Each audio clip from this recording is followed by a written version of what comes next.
The national government has set aside 1 billion shillings for the implementation of water projects in Tana River County. According to the Ministry of Water, the project aimed at drilling boreholes and installation of piped water will ensure that supply of fresh water to villages in the region's 3 sub-counties.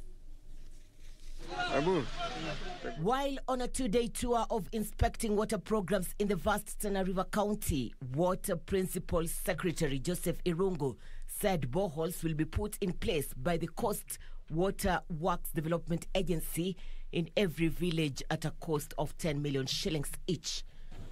Pahali vijiji viko vitatu vina karibu, kama mahali tumetoka Hashaka, tunaweka mradi mmoja, tunapeleka kwa mifereji mpaka kwa hivyo vijiji.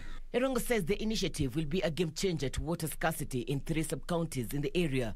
According to Irungu, each village in Tana River will have piped water to homes once the multi-million projects are complete. Tukishamaliza na vijiji, sasa ni kufanya hizo nimekuambia hizo dams.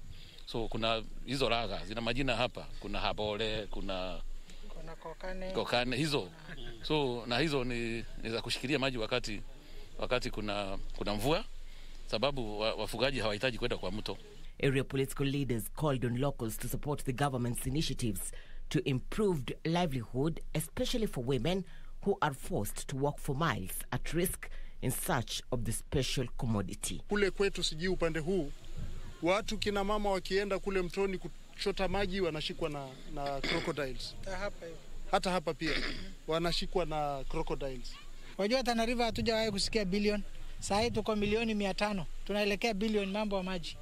Lakini hiyo ni miradi ya bilioni 7 ya kwenda Lapset, lakini tuliambiwa kwanza itafaidi watu wa Garseni ndio iende Lapset.